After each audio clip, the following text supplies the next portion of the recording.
Olá, estamos começando mais um programa da série Consciência, aqui na TV Escola. Hoje vamos conversar sobre meio ambiente, biologia e ensino. Vamos ver como alunos e professores estão lidando com questões que envolvem ecologia, vida e preservação. Para isso, convidamos os professores Antônio Augusto Rodrigues, do Departamento de Biologia da Universidade Federal do Maranhão e coordenador da base de pesquisas em aves migratórias, Maria Lúcia Gatto, professora de Biologia do Centro de Ensino Médio Bernardo Coelho de Almeida, e Maria do Socorro Rodrigues, professora de Ecologia da Universidade de Brasília. Mas antes, vamos conhecer uma experiência de uma escola em São Luís do Maranhão, que está levando alunos do ensino médio para aprender ciência nas areias da praia. Vamos ver?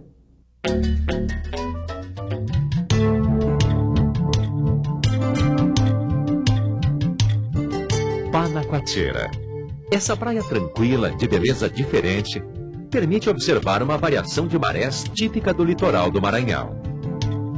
A poucos quilômetros da capital, São Luís, Panacoatira é uma área de extremo valor ecológico. Um verdadeiro laboratório a céu aberto, palco de belíssimo espetáculo natural. Maçaricos são aves costeiras, né? Muito dependentes de áreas úmidas, ou seja, margens de lagos, rios, igarapés, lagoas, manguezais. Nós temos no Maranhão excelentes áreas de alimentação para esses maçaricos e a Praia de Panacoatira funciona como um dos pontos de alimentação, também como área de descanso. O que a gente quer com o estudo de níveis de organização? Estudar da célula até a biosfera. É isso que nos interessa. Então nós elegemos um organismo para representar aquele ambiente que é Panacoatira.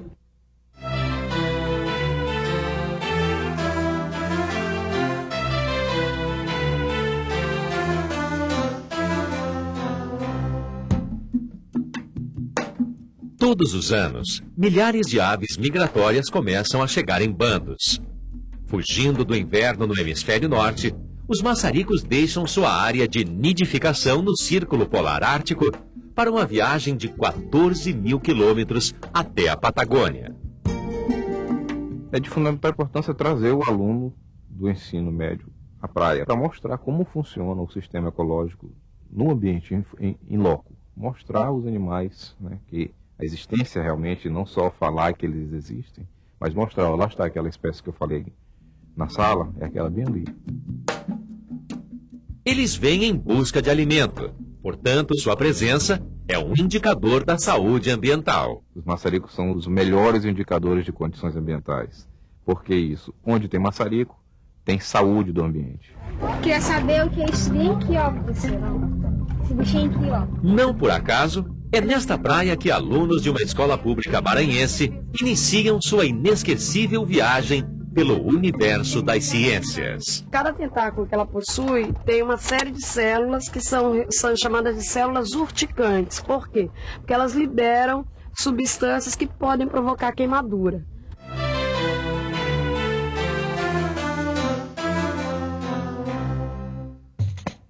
São Luís já foi chamada de Atenas brasileira. Conhecida pelos casarões coloniais cobertos por azulejos portugueses, a cidade tem orgulho de suas tradições culturais. E agora começa a se preocupar seriamente com a preservação de um outro patrimônio, o meio ambiente. A praia, eu diria que é um patrimônio de todos nós. As praias ludovicenses pertencem aos ludovicenses. Eu não gostava de biologia toda. Quando eu falava biologia, O Centro de Ensino Médio Bernardo Coelho de Almeida, fundado há 18 anos, não causa grande impressão. O prédio ainda é alugado e precisa de reformas. Mas é dentro da escola que nós vamos encontrar o que ela tem de mais precioso. Cabeças ansiosas por ensinar e aprender. E é aqui que vamos encontrar uma experiência inovadora no ensino de ciências. Nessa ida nossa para Panacoatira, nós vamos fazer uma leitura do ambiente, não é mesmo? As aulas de biologia da professora Maria Lúcia Gatto prendem a atenção desses jovens. Com toda a dedicação, Lúcia prepara os alunos para uma visita muito especial. Nós vamos procurar ter uma sequência lá em Panacoatira para a gente poder levar adiante o nosso estudo. O ensino de ciências vai ultrapassar os muros da escola.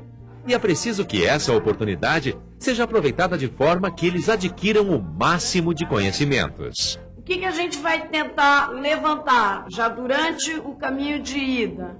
A paisagem, aspectos do ecossistema, além desses aspectos, o nível de interferência humana.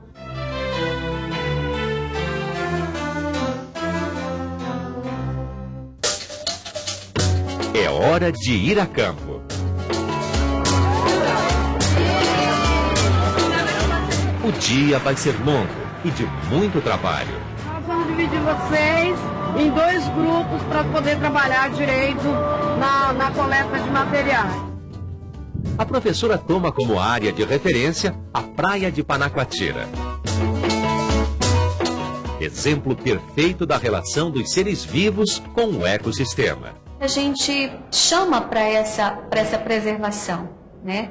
A preocupação que os jovens têm que ter com o meio ambiente, né? Com a riqueza que nós temos e que tem que ser conhecida, tem que ser preservada e tem que ser divulgada. Associar isso com a ideia do patrimônio ambiental, associar isso à ideia de um patrimônio a mais, além do cultural, é muito importante para esse grupo de alunos que veio normalmente de uma classe socioeconômica desprivilegiada, desfavorecida, onde sofrem uma série de intercorrências da realidade. Então, para que ele perceba a importância de outros patrimônios, é importante que ele faça a releitura da própria natureza. Os alunos de ciências observam literalmente tudo em volta. Cada buraquinho desse corresponde, na verdade, a um indivíduo. Aqui, esse outro tipo é melhor da gente mostrar. Eles também aprendem sobre os maçaricos, mas o foco de suas atenções é voltado para o estudo das algas. Vocês tomem cuidado, porque normalmente esses ambientes, para a gente, isso faz parte de um grande ecossistema. Agora, para eles, esse aqui é o universo. Elas são encontradas nas pedras descobertas pela maré baixa e possuem uma variedade impressionante. Para encontrá-las e recolhê-las, é preciso perder o medo e o preconceito. A consistência pegajosa pode a princípio ser repugnante. O que é isso, professor? Não, essa é uma esponja.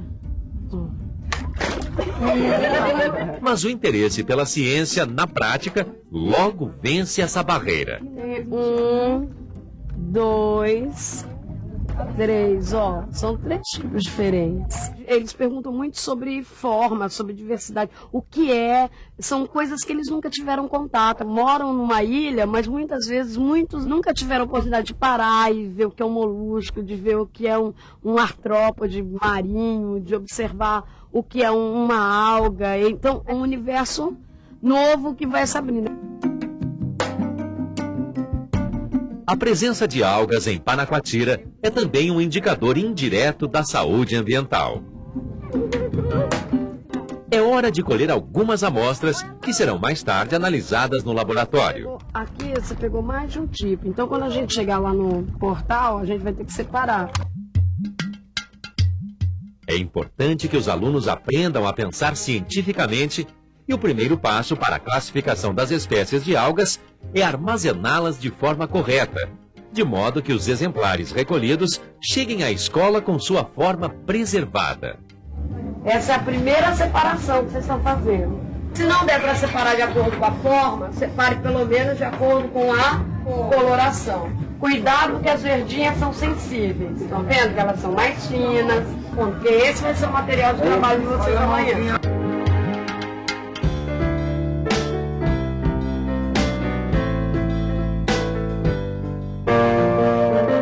De volta à escola, Maria Lúcia e os alunos preparam as algas para a fixação. O primeiro cuidado que nós devemos fazer é tirar ela do vidro, que ela está conservada, botar dentro da vasilha de água e botar um papel por baixo, botar ela dentro de outra vasilha e ir separando com cuidado para ela não se quebrar. Então vocês entenderam por que a gente pegou poucas quantidades? Para não haver desperdício, porque você vai fixar esse material. Tudo isso já vai ser trabalhado em sala de aula, vocês trabalhando com o restante da turma.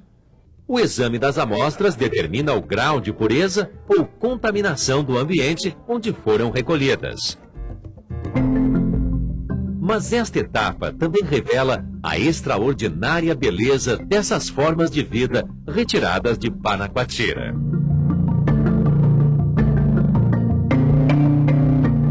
Ela é muito legal, uma ótima professora, e quem não gosta de biologia vai começar a gostar.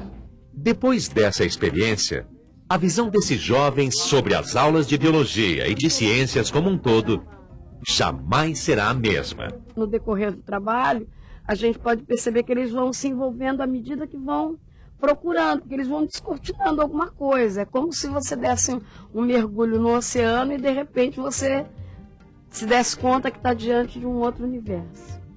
Para alunos e professores, ensino e aprendizagem ganham um sabor de descoberta. Eu achei muito interessante a gente lidar com as espécies, não só falando, mas pegando. Porque eu acho assim mais interessante, né? E se nós pesquisássemos? Que tal se a gente trabalhasse com 2 ou 3 amostras? Que tal se nós fôssemos buscar outras amostras em outros lugares? Então, é esse tipo de questionamento que a gente busca, que a gente quer que o aluno desperte para ele. Que a gente acredita que essa é uma das formas que ele tem de intervir cientificamente e intervir mesmo enquanto cidadão.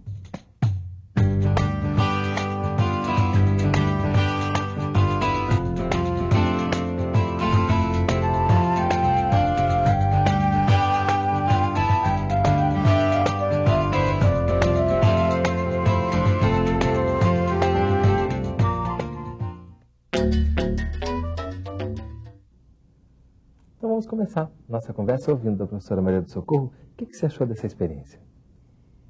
É uma experiência maravilhosa, pois nos mostra essa pedagogia em que você tem a natureza como um laboratório, em que você sai da sala de aula convencional, daquele cartesianismo, os alunos fechados, né?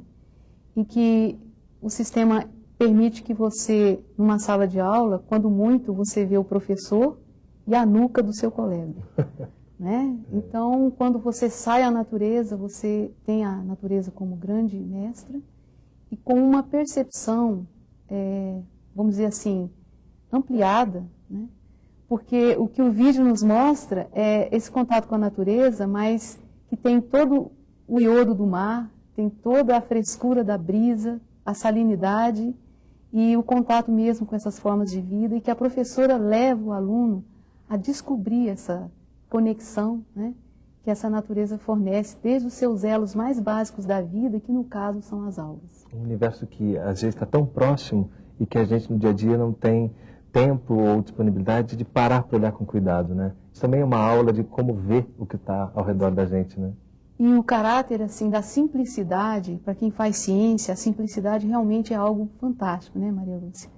E quando nós estudamos algas, por exemplo, eu estudo algas de água doce, e isso requer o uso de microscópios caríssimos, né? E, no caso, ela selecionou algas, macroalgas, quer dizer, que você consegue visualizar, pegar, e que, quando muito, você basta ter instrumentos muito simples, como a gente pôde ver, né, que ela fez uso, e de uma riqueza fora de série. E Augusto, você que teve a oportunidade também de participar da experiência, o que você acha disso tudo? É fantástico. Realmente, eu vejo isso como uma revolução do conhecimento. Uma novidade que está sendo implantada, né, nesse caso, especificamente em Panacoatira, como foi o caso específico de levar os alunos para observar, de fato, o que, em teoria, né, eles já têm o feedback, o conhecimento anterior, né? Mas nada é igual do que você está em contato direto com o organismo, né? Olhando aquilo e se lembrando da aula teórica. Ou seja, fixando mesmo o conhecimento através da experiência prática, né? Não tem dúvida que isso jamais esses alunos esquecerão dessa aula, porque isso, dessa forma, de fato, o conhecimento é estabelecido. Porque o aprendizado observando o acontecimento, ou seja, os processos biológicos sendo realizados de fato, né? Isso é fundamental para o aprendizado. E, Lúcia, a gente viu em um determinado momento que é preciso também vencer algumas barreiras de nojo, de medo, de preconceito. Você percebe isso, que os alunos, muitas vezes, eles podem ter uma certa resistência, que depois, com o tempo, vão ficando mais à vontade? A princípio, a iniciativa de levar à frente o projeto é uma provocação. É uma provocação a todos nós como educadores, aos alunos, até a nossa postura, né, em querer sair da sala de aula e chegar a um espaço prático para uma vivência desse tipo. Então, essa resistência também ela é extremamente salutar, porque isso vai configurar posteriormente uma escolha, uma crítica, uma apropriação cultural de um espaço que já é dele, uma sensação de pertencimento que esse aluno precisa também desfrutar e que muitas das vezes passa desapercebido, né? É como se você trabalhasse a sensibilização não só do aluno, trabalhasse com a troca de experiências a sensibilização de todos. Na verdade, é isso que nos interessa. Mas nos interessa também não perder a possibilidade da fundamentação científica.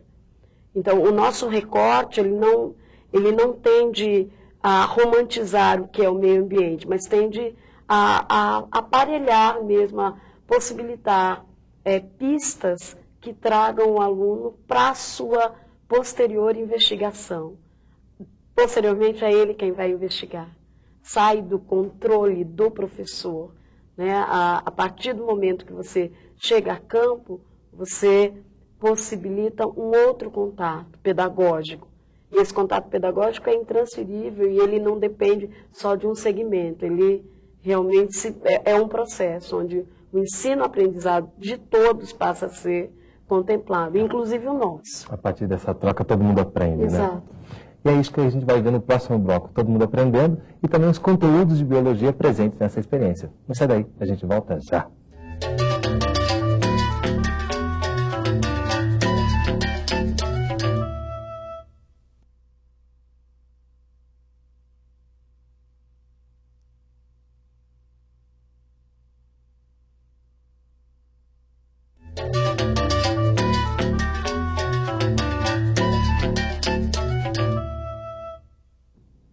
Estamos de volta com o programa Consciência, conversando sobre o ensino de biologia, com os professores Antônio Augusto Rodrigues, Maria Lúcia Gatto e Maria do Socorro Rodrigues.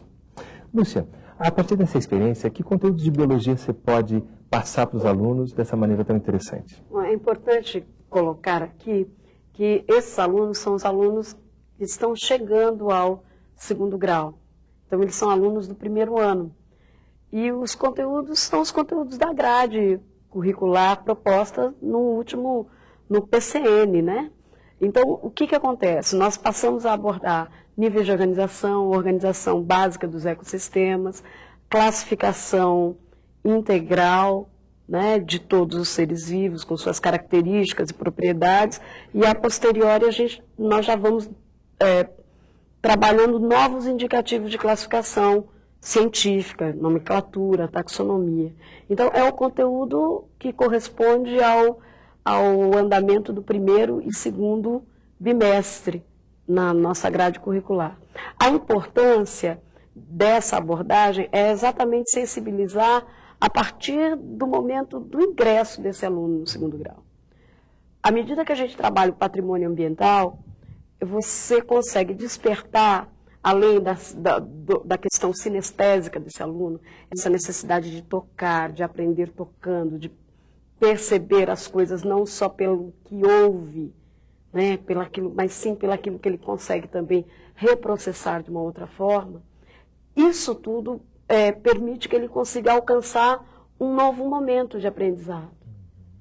Então, essa é a importância, a grande possibilidade, não só na biologia, mas a possibilidade de você trabalhar também um contexto socioambiental para esse aluno, e dar asas àquilo que nós sonhamos por educação ambiental. Falar um pouquinho sobre os conteúdos? Já que a Maria Lúcia tocou na temática educação ambiental, um dos focos mais importantes hoje, de vanguarda, é a questão da corporeidade. Né? Quer dizer que o aprendizado ele é acelerado com a questão da corporeidade, que difere muito do que é uma educação física rudimentar. Isso tem todo um arcabouço, né?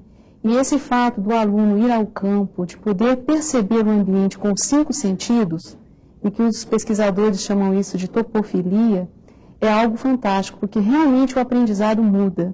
Você sai da sala de aula, você consegue sentir a natureza, e o aprendizado, isso provoca realmente um efeito fantástico. Corporeidade seria dar corpo àqueles ensinamentos, àqueles... Não, é você vivenciar com os 5 sentidos seus, o seu próprio corpo, né? De você poder ver a alga, tocar na alga, poder sentir a textura, poder, ao ir ao ambiente, você entrar em contato com aquilo que eu falei, o iodo do mar, a salinidade, a radiação solar, e a integração da equipe, os sons, né, do mar, que são maravilhosos. Então, isso realmente causa um efeito bastante, vamos dizer assim, sinérgico para o aprendizado.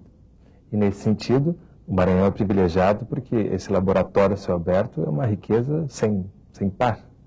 Sem dúvida. E a costa do Maranhão é considerada uma das áreas mais importantes, né, para aves migratórias, especialmente essas que a gente viu no vídeo claramente, né, grandes grupos de aves que permanecem nessa área em Panacoatira durante pelo menos 10 meses. Tá? Essas aves vêm da América do Norte para cá, passar o inverno, e o que acontece? Mostra-se claramente que é um laboratório, né, a céu aberto para qualquer, né, série do ensino médio, no caso, né, especificamente. E a professora Lúcia mostrou claramente que você pode integrar, né, o conceito, né, observado em sala de aula teórico, né, com um aprendizado prático na praia, no caso específico. Né? Então, eu vejo isso como fundamental para a primeira sensibilização do aluno com relação ao que é a conscientização com relação à conservação da natureza nesse caso. Então, assim se aprende a respeitar a natureza, dessa forma clara, como tem mostrado. Isso é uma verdadeira educação ambiental nesse sentido, né? É praticamente só isso. E nesse sentido, essas áreas do Maranhão, elas são áreas de preservação reconhecidas internacionalmente? Existe isso, sim. Existe uma convenção internacional, denominada Convenção Ramsar, que registra no globo terrestre áreas potencialmente produtivas. E no caso, as entrâncias maranhenses, e contíguo a ela existe a Baixada Maranhense, são áreas de grande riqueza de diversidade biológica. Tanto que os maçaricos já reconhecem isso, porque é como se esse local fosse um poço de combustível para um viajante. Ele precisa parar, repor as energias, abastecer o veículo para poder seguir a viagem adiante. É isso que os pássaros fazem, né? E a aula da Maria Lúcia mostra essa conexão da rede trófica, das conexões que tudo começa com a planta, tudo começa com aquele ser que consegue captar eficientemente a energia do sol e consegue formar a glicose ali na sua base, na sua estrutura, na sua biomassa. E qual a relação dessa planta com o maçarico? Na realidade, não é uma relação direta, mas indireta, porque ali vão haver seres vivos, microscópios, que vão se alimentar dessa macroalga, né? E que vão servir de alimento para o maçarico. Então, é como se realmente nós vamos lá na teoria, a questão da pirâmide, né? Existe uma base da pirâmide, existe um topo. O maçarico estaria mais ou menos no topo dessa pirâmide, mas a base é a alga. E ela tem a estrutura com H. Além disso, ela permite a colonização na sua superfície de algumas outras microalgas pequenas. É como se fosse assim um filé mignon para aqueles organismos que vão se alimentar, raspadores, detritívoros dessas formas de vida. E nesse sentido, essa complexidade do meio ambiente, né, essa relação, a cadeia alimentar, isso tudo também fica muito claro quando você vai a campo, né? Para o aluno, a percepção do ambiente, ela se torna uma conquista. E enquanto conquista, ele pode passar a intervir. Quando você não conhece, quando você não se apropria, e nós que de alguma maneira, historicamente, pertencemos aos movimentos sociais, contribuímos de alguma forma na sociedade civil organizada de alguma outra forma, nós percebemos isso de uma maneira bastante nítida. Quem não consegue se apropriar não consegue ter intervenção social. E essa intervenção é no sentido de se comprometer com o ambiente. Você não se compromete com aquilo que você não necessariamente não conhece, aquilo que você necessariamente não percebe.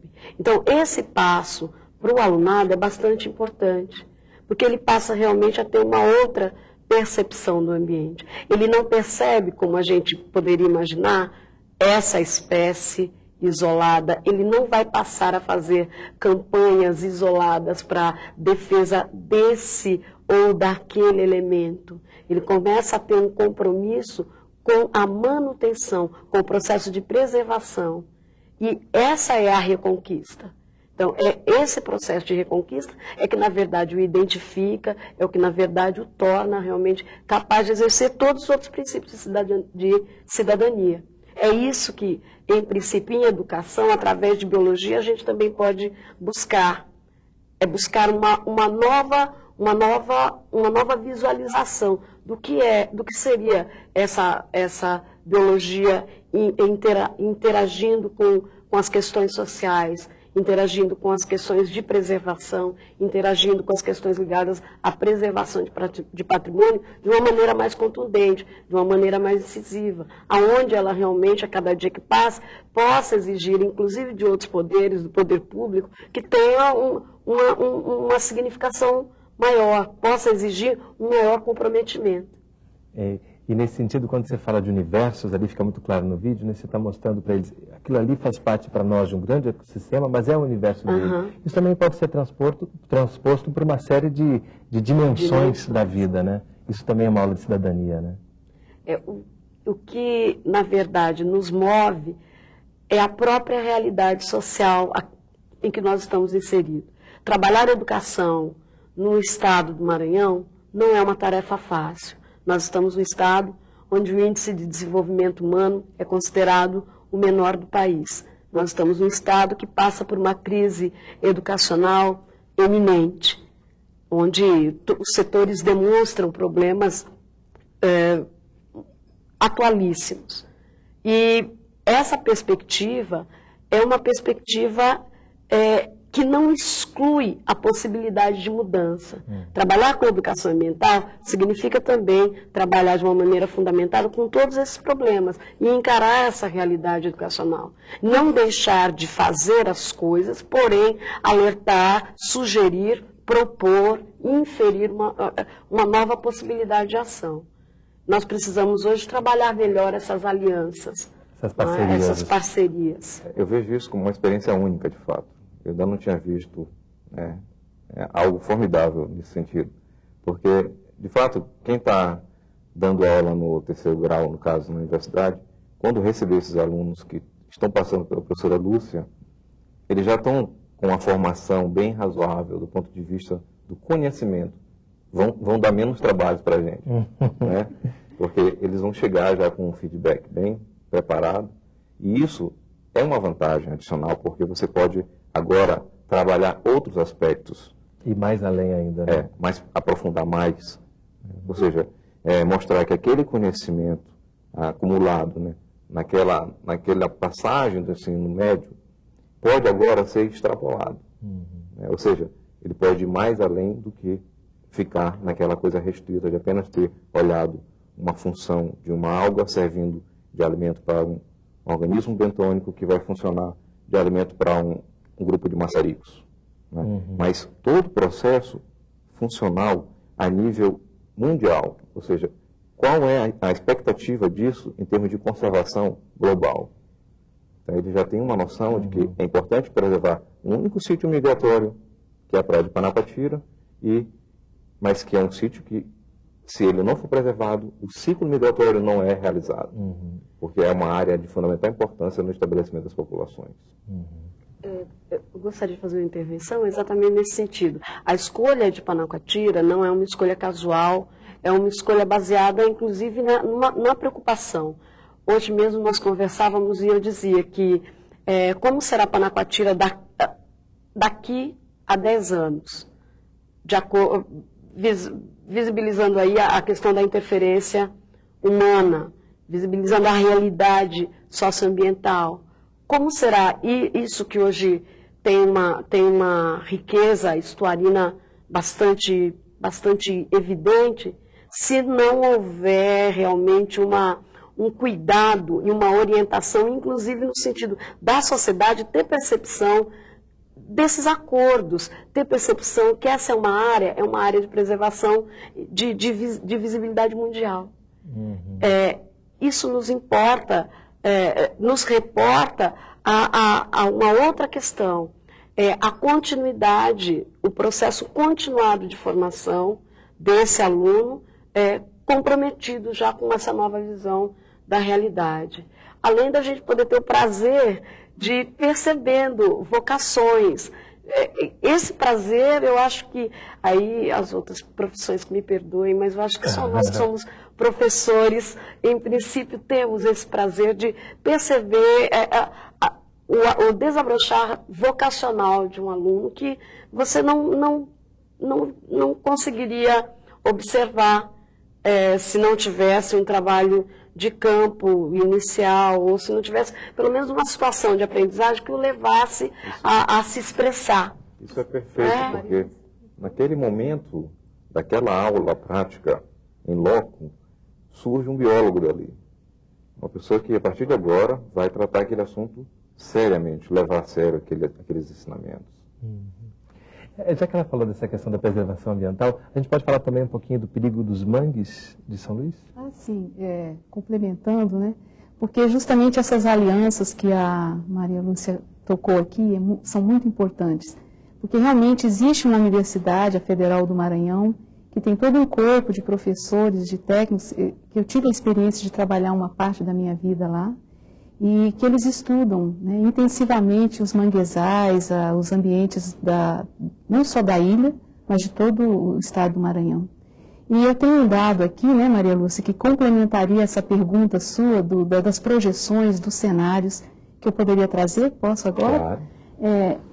Essa publicação foi fruto do nosso trabalho lá, coordenado pela professora Flávia Mocher, né, em que ela mostra a erosão dos manguezais da ilha de São Luís, acompanhados no intervalo de 21 anos, em que realmente mostra que na década de 71, 72, haviam quase 26 mil hectares de área de mangue, e que em 93, 91, 93, esse quantitativo caiu para quase 19 mil hectares. Então, os estudos mostram que houve uma erosão de 7 mil hectares em 21 anos numa ilha, né? Então, realmente, a aula dela enfoca essa questão, dois aspectos que eu achei muito importantes, que é a questão que o Antônio Augusto tocou, de você ter essa noção global, mas amparado na sua realidade local, né? Então, você vive o local, mas sem perder de vista a questão global, né? E uma outra coisa que me chamou muita atenção na aula da Maria Lúcia também é essa questão do carinho, de você realmente cuidar do microcosmo, tendo essa relação com o macrocosmo e esse cuidado. Se você tem esse cuidado com a natureza, você também estende esse cuidado a si mesmo. E se estende a si mesmo, você estende ao outro. Se estende ao outro, estende a totalidade da biosfera.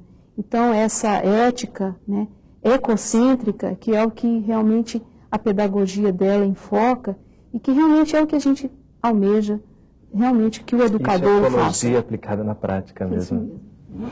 Uma questão interessante, já que a gente abordou o parâmetro pedagógico, é o seguinte: a afetividade, ela é um construto para a aprendizagem. Eu vou te interromper, porque eu acho que a afetividade é tão importante que a gente vai falar um pouco mais no próximo bloco e vai falar também de como é possível levar uma experiência como essa para a sua realidade. Não sai daí, a gente volta já.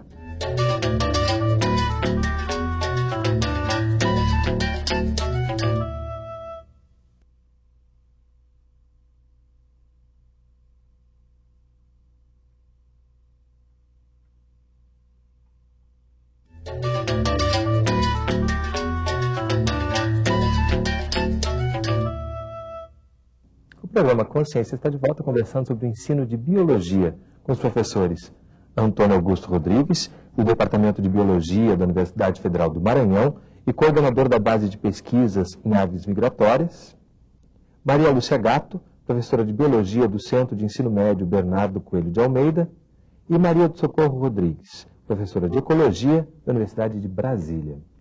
Lúcia, a gente parou no bloco anterior quando você ia falar da importância da afetividade no processo de ensino e aprendizagem. Hoje, a afetividade ela é vista como um construto da aprendizagem propriamente dita. Foi-se o tempo em que as características de repressão ou características terminantemente disciplinadoras davam o tom do desenvolvimento de um programa, do desenvolvimento de uma sequência de aulas, de uma determinada disciplina. Mas é exatamente essa afetividade hoje que tem que ser repassada, tem que ser trabalhada, vivenciada de uma maneira exigente, através de experiências concretas. Quando o aluno chega no ensino médio, ele chega cheio de expectativas. Alguma coisa vai se transformar. Essas expectativas, elas têm que apresentar um determinado suporte. E esse suporte ele tem que apresentar uma fundamentação, ele deve ser reforçado por uma metodologia. E esse projeto, apesar de ser um projeto embrionário, ele tem essa marca, que é ter uma metodologia forte, precisa, para um grupo determinado de alunos, a partir do seu interesse, a partir da sua vontade voluntária de participação.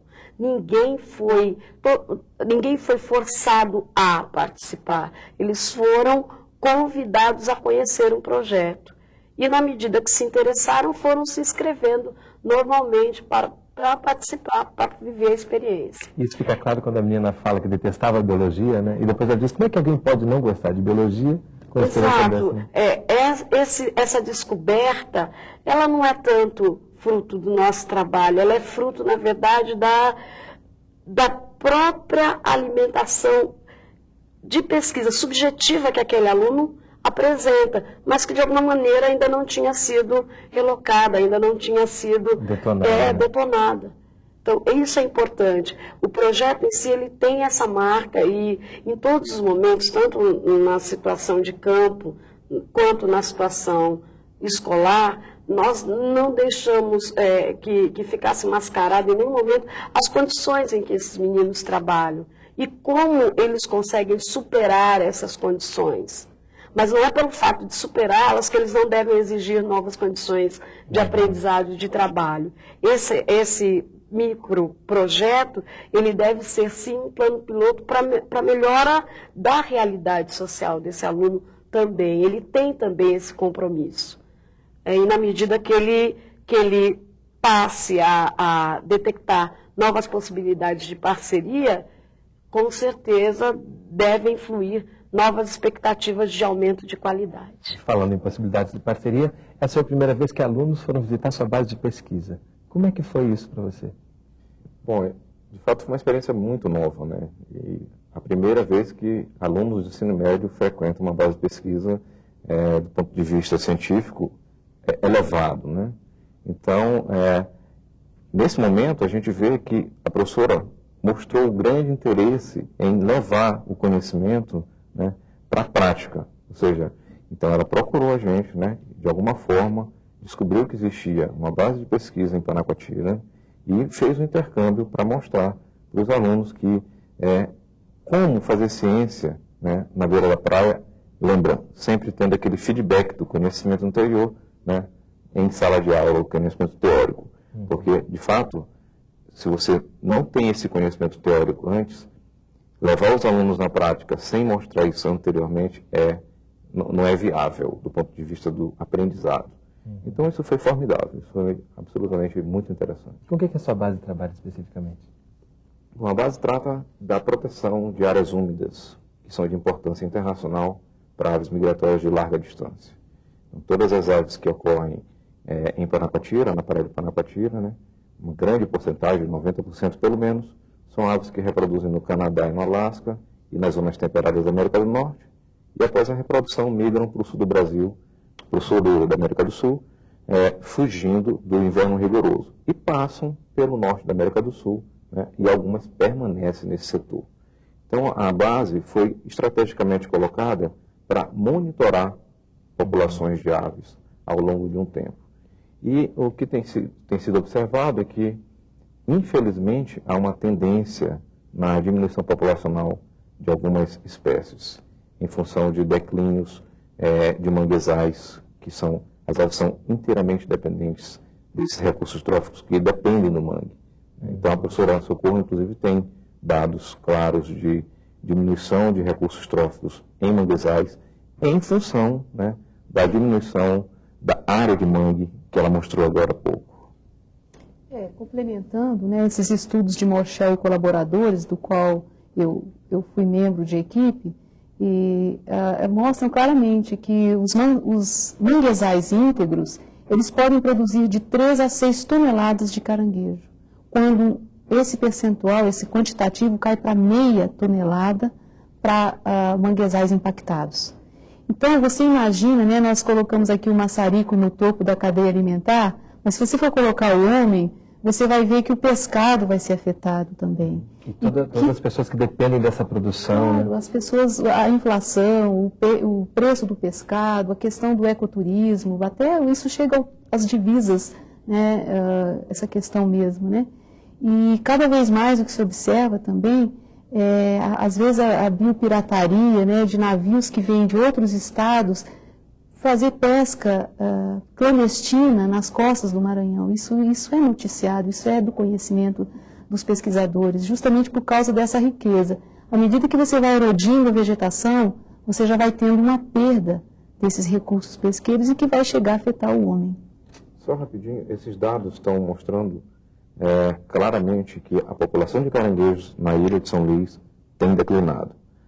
Se grande parte da comunidade biótica depende da população de caranguejos, ou seja, por exemplo, alguns peixes, né, e outros organismos bentônicos que estão relacionados, imagina que a tendência natural é que o pescado diminua gradativamente. Isso já é observado claramente na ilha.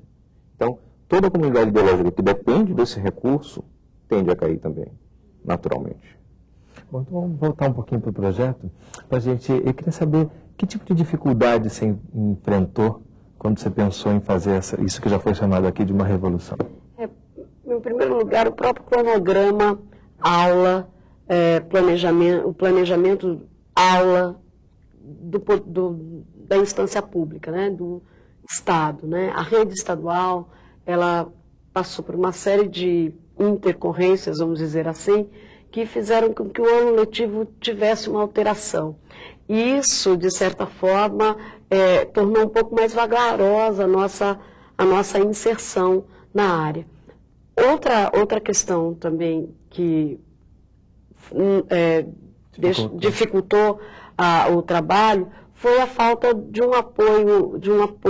um suporte financeiro mínimo para o desenvolvimento de ações nesse sentido. Então, viabilização de transporte, de uma maneira que não fosse morosa, porque nós dependemos de diferenças de marés, nós dependemos do estado climatológico do lugar, nós não podemos demorar muito para fazer uma abordagem diária, e muitas vezes a burocracia emperra o processo. Então, o mínimo de suporte financeiro aliado a um projeto barato pode facilitar a construção de uma parceria forte. Então, é o mínimo que se quer. Por exemplo, se pensarmos em desenvolver esse trabalho em outras áreas do país, que apresentem condições similares ou condições ainda a serem investigadas, e isso pode ser plenamente viável. E não há uma necessidade de um grande volume de recursos. Basta que se planeje, que se tenha uma visão preventiva do que é o estudo do meio ambiente, do que é você levar uma determinada ação educativa em meio ambiente. Essa ação educativa ela não pode, ela deve apresentar um aspecto, um perfil planejado. E esse perfil planejado, infelizmente, a rede pública ainda não oferece condições, né, principalmente vejo que na nossa área, de estabelecer. Então, é necessário que a gente provoque situações onde ela se sinta tocada a apoiar projetos como esse. E aqui a gente viu um projeto relacionado com a praia, porque é o meio ambiente que cerca a escola. Isso pode ser, ainda em termos de biologia, levado a outros tipos de meio ambiente? Claro. Qualquer, assim, uma caverna, um lago, um rio, né, um manguezal, tudo é fonte de muito aprendizado. Eu só queria complementar, fazer uma pergunta à Maria Lúcia, assim, que ela nos desse um esclarecimento para divulgar para os colegas que querem reproduzir a experiência, como é a fixação do material e quanto tempo duraria, porque a sua coleção é de uma exuberância fora de série, né? Quando a gente vê aquelas algas com as suas diversas cores e formas, você poderia nos esclarecer para os professores? Na verdade, nós trabalhamos com uma coleta bastante simples, feita em condições extremamente simplificadas. Então, nós trabalhamos para a manutenção do material que foi coletado com água comum e um percentual pequeno de álcool. Então, isso provoca uma solução fraca de 5 a 10%.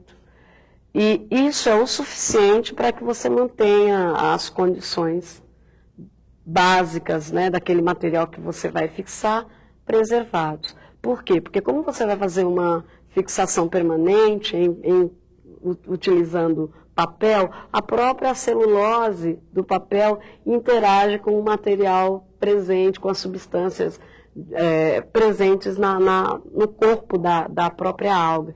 Então, o agar, ele se integra perfeitamente à celulose presente no papel. Isso favorece bastante a colagem aqui. Então, você não utiliza nenhum outro produto. E dura bastante tempo? Sabe? Dura, sim. Eu tenho um arquivo que já tem mais de 10 anos. Você pode fazer vários arquivos. A gente sabe que em situações de produção de herbários também é possível você trabalhar com algumas plantas aquáticas nas mesmas condições. Há uma durabilidade bastante grande. Então, o professor pode fazer um arquivo permanente, desde que ele mantenha as condições de fixação, faça uma prensagem adequada desse material e depois coloque junto, de preferência com os alunos, na melhor linguagem estética que eles assim sugerirem. Porque é bem importante que isso seja também, fique com esse toque com a cara dos alunos. E que esse material seja suporte para a problematização, que é o segundo e último momento, né, da experiência, né?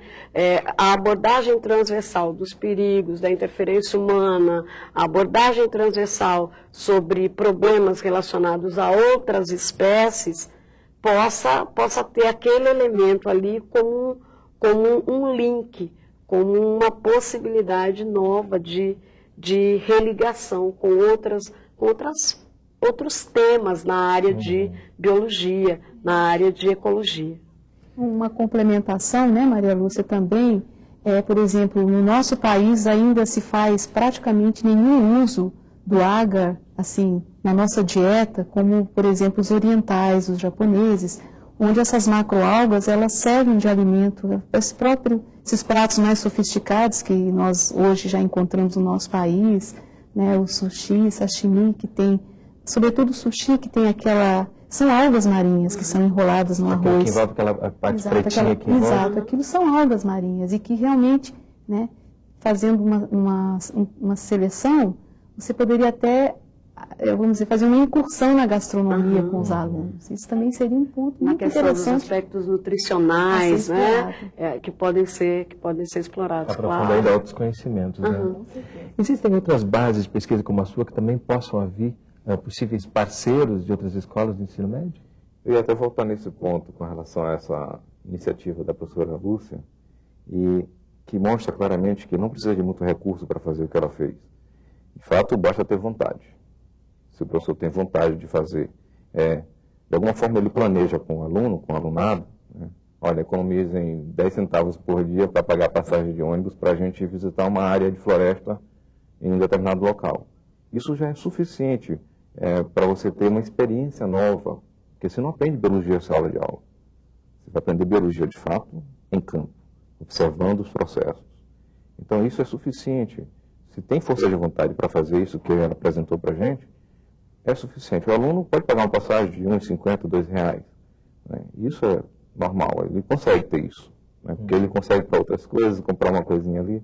Então é suficiente para levar o alunado nesse caso. Então não precisa ter base de pesquisa como nós temos um posto avançado de pesquisa de áreas migratórias. Qualquer aspecto interessante que o professor desperte, que isso é fundamental para a formação desse alunado, é suficiente para levar em campo. Não precisa ter uma grande base de pesquisa como nós temos. Não há, de fato, não há outras bases de pesquisa deslocadas na Costa Norte. A gente vai encontrar uma em Pernambuco e uma talvez no Rio Grande do Sul, que não sei se está ativada no momento. Em Pernambuco tem, na ilha de Itamaracá, tem uma base de pesquisa, em aves migratórias também. Então, não há necessidade de ter um centro de pesquisa, mas a vontade específica do professor de levar o alunado. Uma outra questão importante também que a gente vê no vídeo é que os próprios alunos também vão ser multiplicadores para os outros alunos. Isso também é uma experiência muito rica, né? A base dessa multiplicação de experiência é a própria problematização. É o que o aluno traz como resultado, não só do material coletado, daquilo que ele posteriormente vai classificar, e aí sim a universidade, de novo, se torna presente no universo do aluno de ensino médio, no momento em que ele vai levar esse material para uma classificação mais apurada, para uma investigação taxonômica, para uma diferenciação taxonômica mais nítida. Então, nesse momento é importante que o desdobramento. Esse será, na verdade, um dos pontos de desdobramento. É quando ele faz essa investigação classificatória, a partir do material que ele mesmo, em princípio, foi construindo. E, a posteriori, ele também tem condições de explanar sobre isso, de falar sobre isso. Por quê? Porque ele construiu a experiência. Então, a partir dessa construção, então, o que nós montamos em sala de aula? Esses meninos que foram nessa aula de campo, que participaram desse momento construído com a aula de campo, serão os multiplicadores em mini-seminários na sala de aula e numa reunião geral para os outros setores da escola.